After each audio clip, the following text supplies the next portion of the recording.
الله أكبر الله أكبر الله أكبر.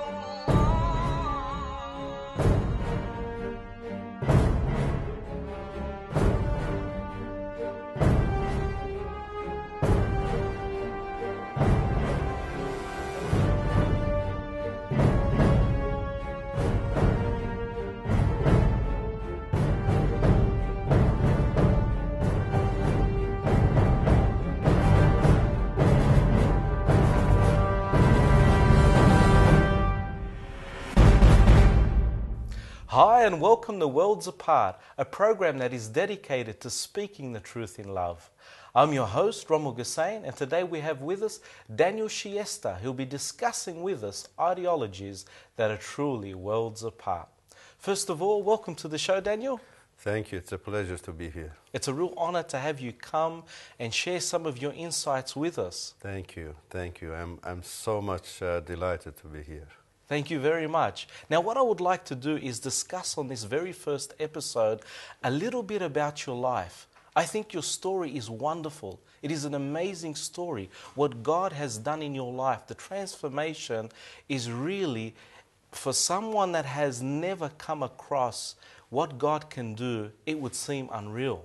So I'd like to start off by asking you, can you please tell us a little bit about where you were born and your upbringing? Well, I was born in a very beautiful city in the northern part of Iran, beside the Caspian Sea, very green land, mountainous area and farming area. I was born in a Muslim family. My father was Sunni, my mother was Shiite, but because they were not practicing Muslims, so they got together and they got married. My father actually had 2 wives and 12 children. We were all living together.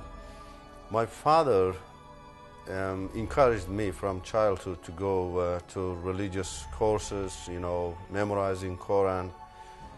I grew very rapidly in that, and I became a famous boy in my hometown at the age of 9 because I was able to do some religious works for people in religious ceremonies and recite the Quran for them. And people called me from that time. I went to their, different religious things, and especially because I was practicing Shiite religion, simply because my mother was more practicing than my father, and doing morning things in the mosque. So that made me famous.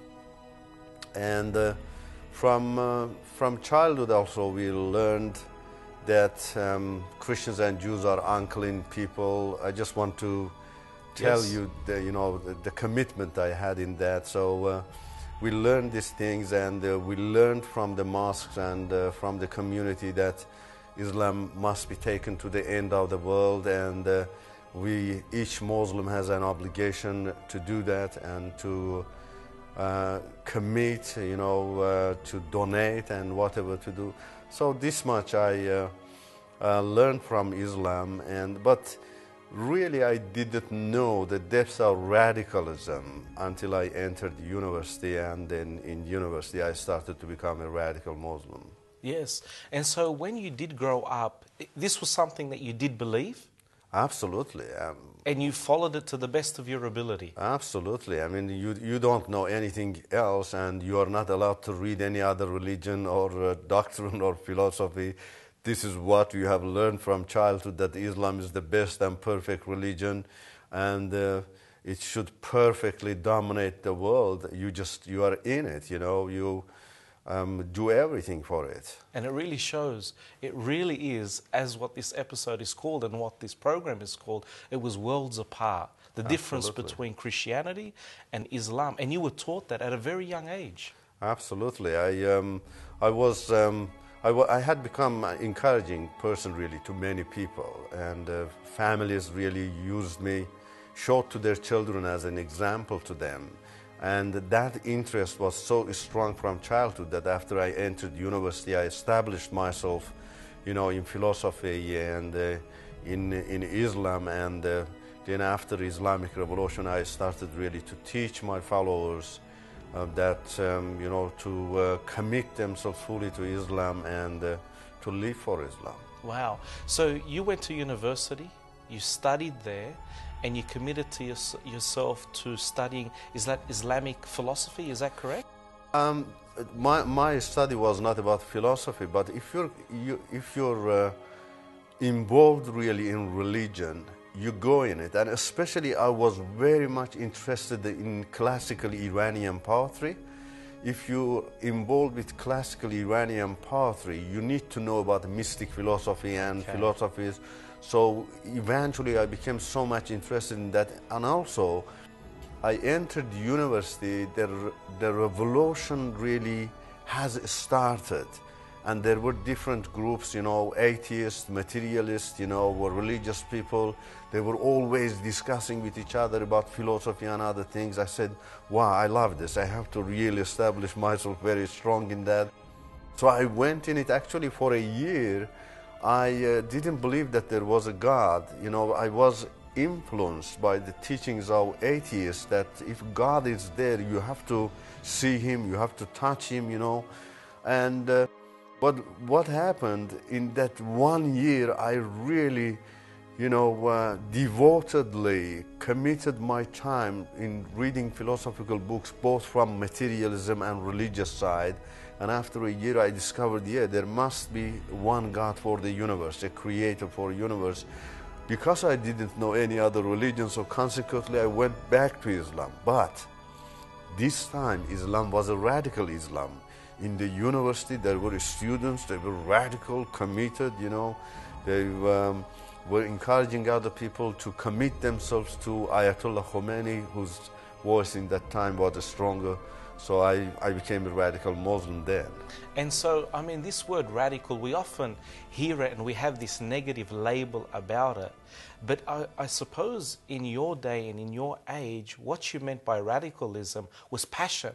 You were passionate about what you believed and you wanted to do it to the nth degree. So please tell us a little bit about what the revolution was about and your involvement specifically in the revolution that occurred in Iran. Revolution, we were just so young really. We were not able to discover the very subtle manipulation of radical Muslims who were leading us in Iran. And they really spoke about freedom, economic prosperity, political freedom. If you follow Islam, you commit yourself to Islam, you'll be absolutely a free man, Shah of Iran, they were speaking about the king of Iran. He is dictator, he is not giving us freedom. Absolutely, if you follow Islam, Islam rules over Iran. Everybody should have freedom. They manipulated us.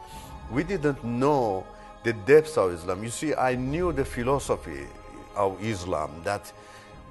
Philosophically, I discovered that there must be a God for the universe. So, consequently, you believe in a religion. Yes, that's right. But because you don't know any other religion, you commit yourself to Islam.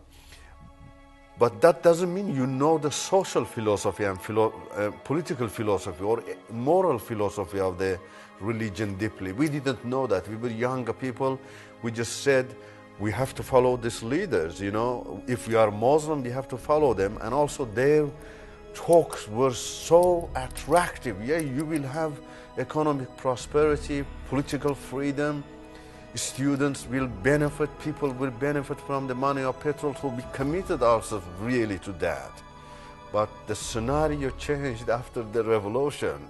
When they came to power, not only you were not able to, use a little bit freedom, you were not at all allowed to criticize the system, even in a positive way. So things didn't get better, but they actually got worse. Absolutely, because they were not speaking the truth to us. We didn't know Islam is not compatible with freedom. We were just younger people, we believed our followers. This is the thing you see happening in Islamic countries. There are more than 50 Islamic countries in the world.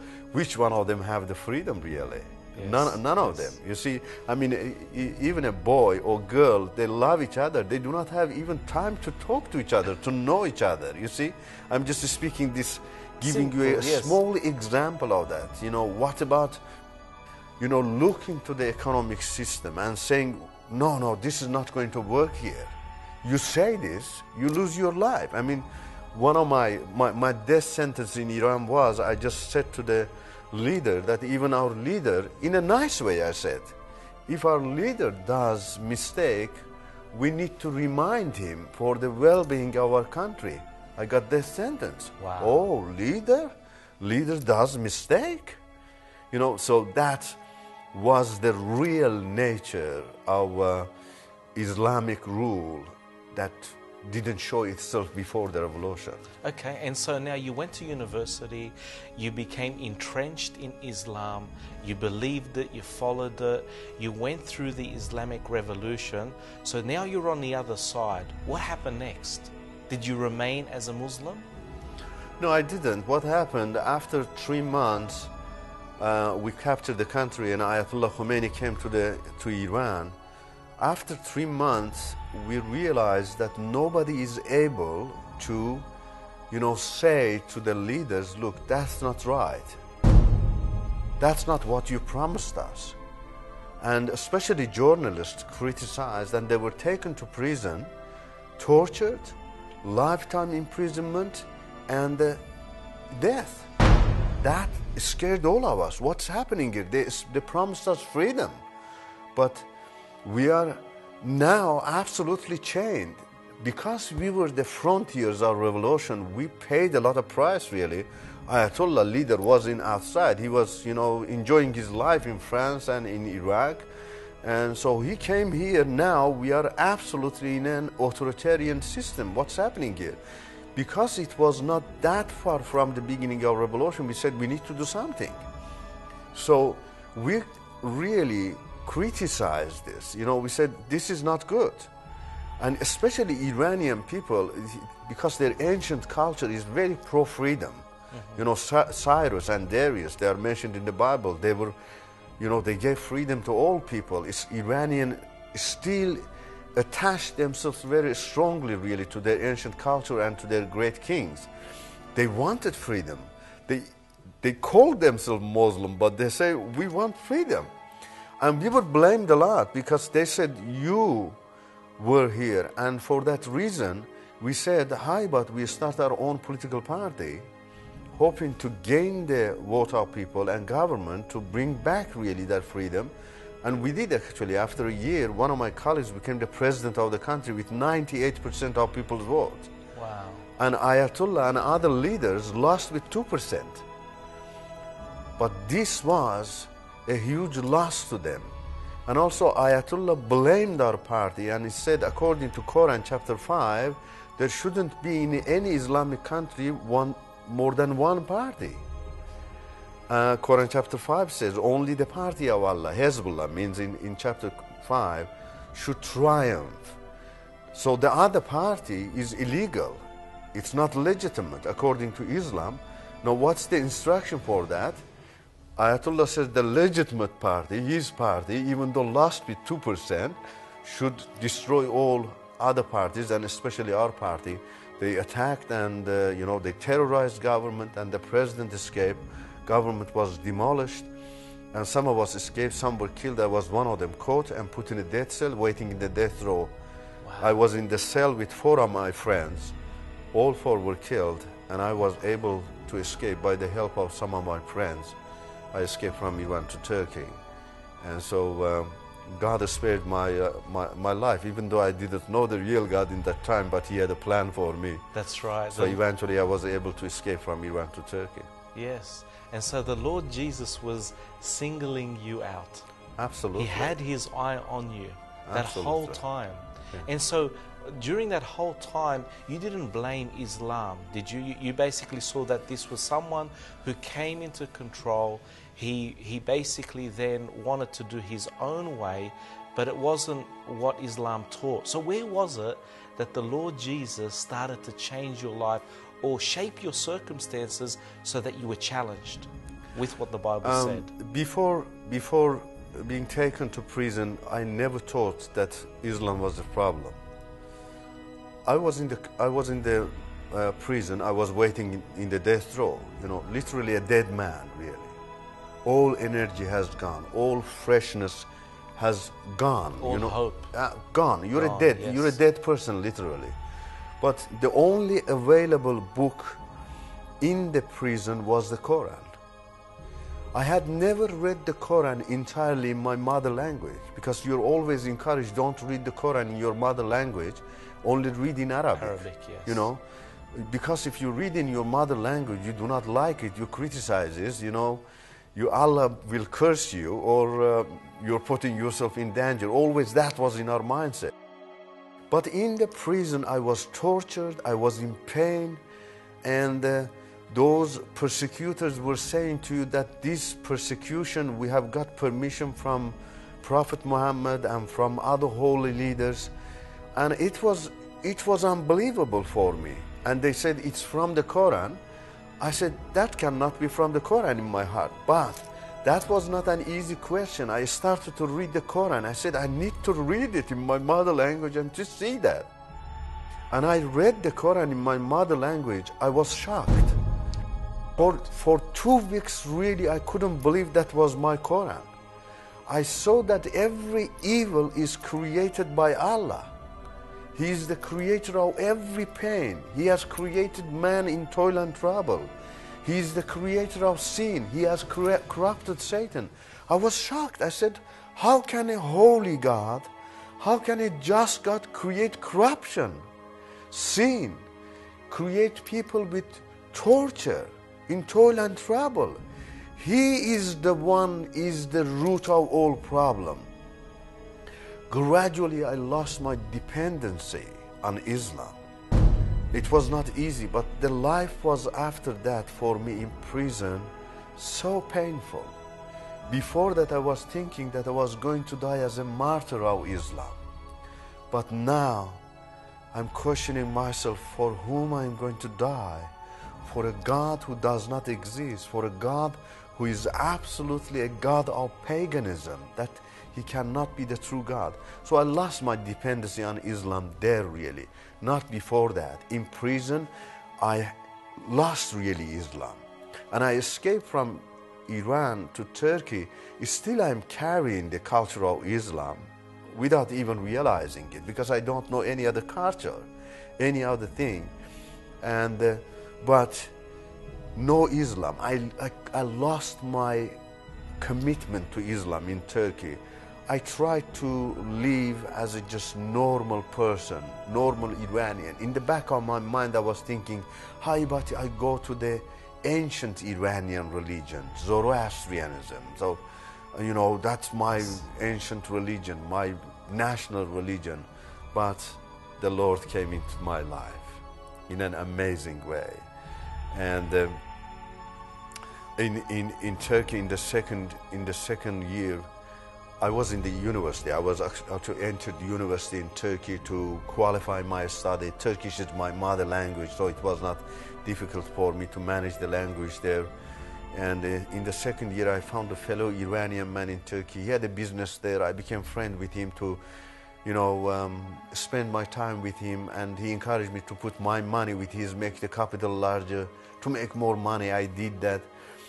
But after months, unfortunately, he took all my money and he's escaped to Germany.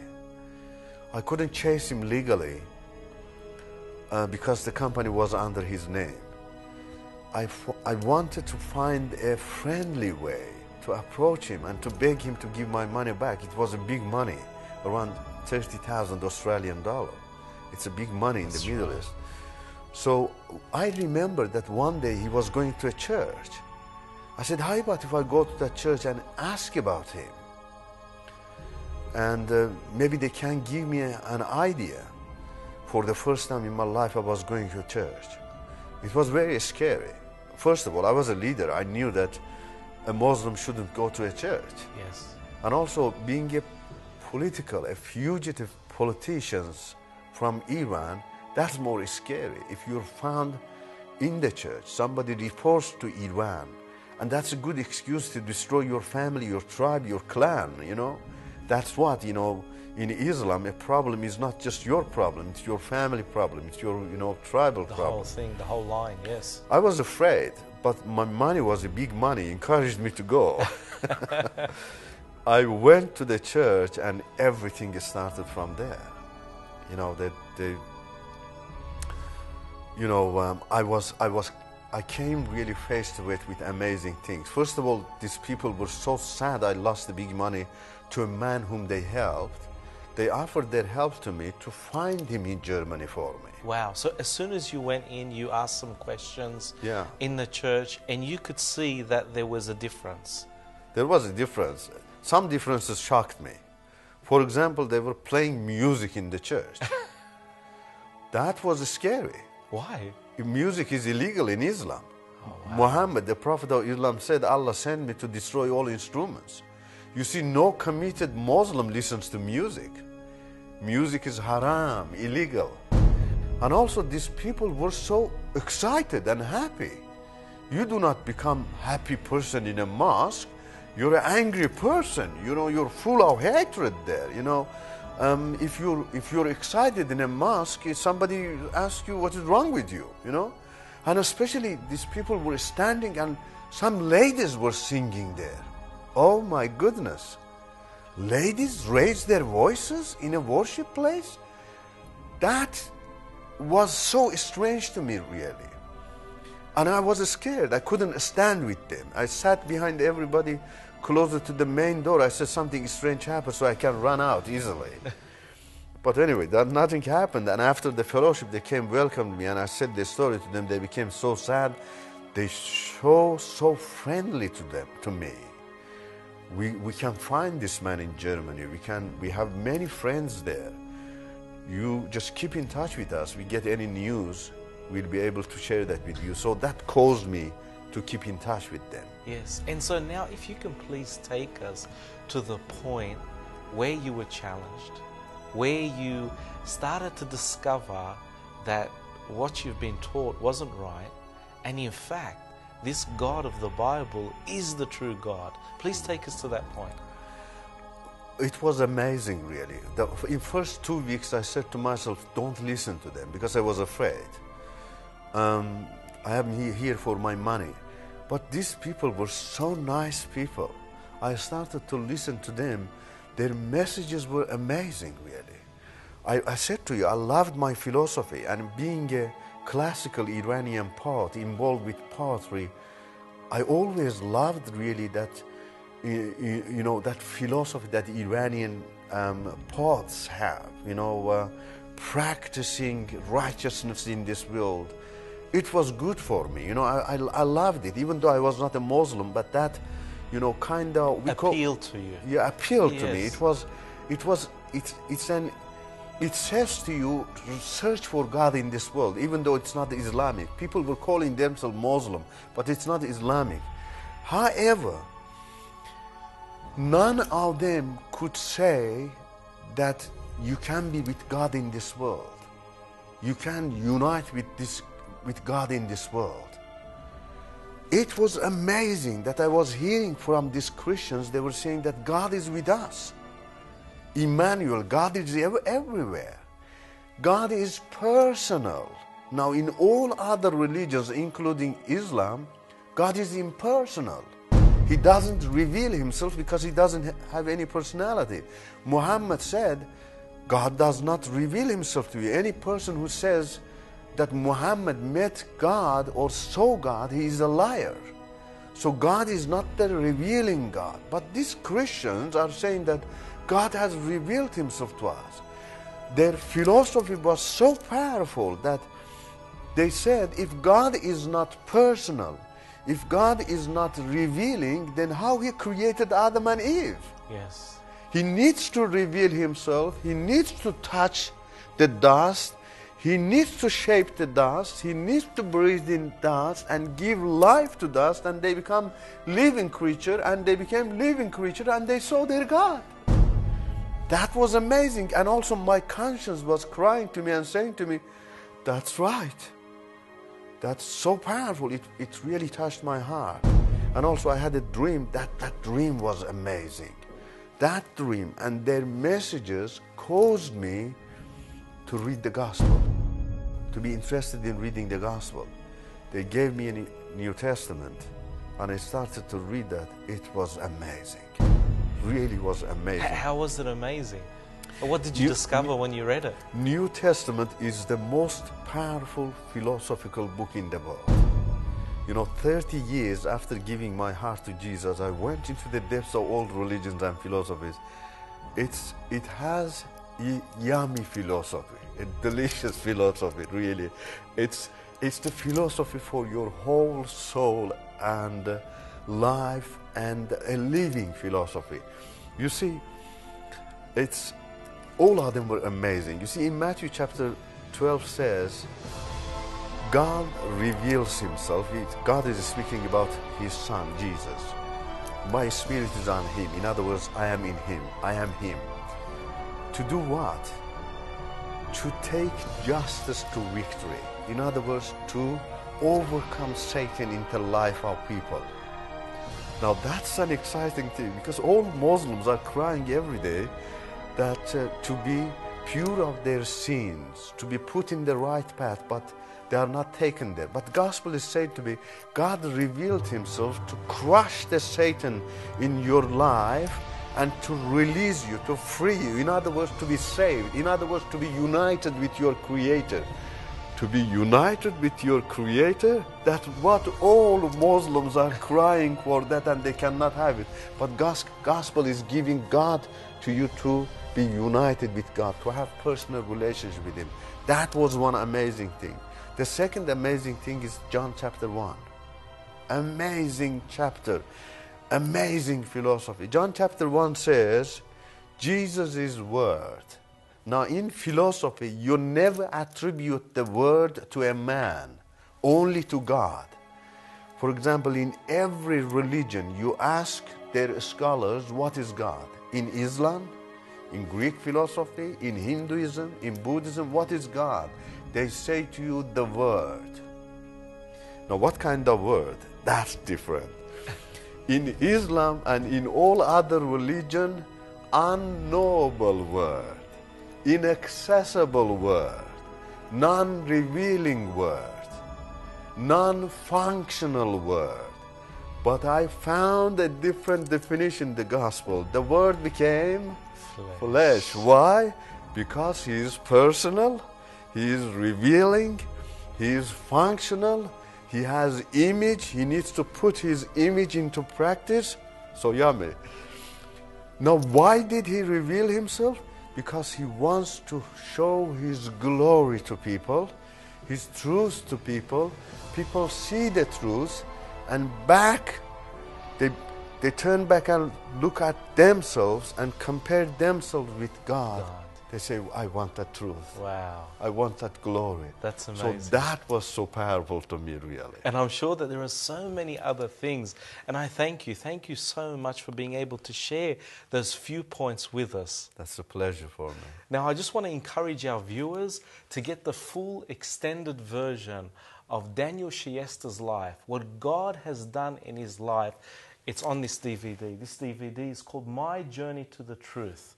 Please, you can buy it, you can get it. We'll put the website up on screen and you'll be able to order it for yourself. Until then, I pray and hope that you found this episode to be informative. Please check these things out for yourself. And I'm sure that if you're not a Christian, you've got searching questions of who the true God is. Until then, please stay in tune for the very next episode, and may the Lord bless you. Goodbye.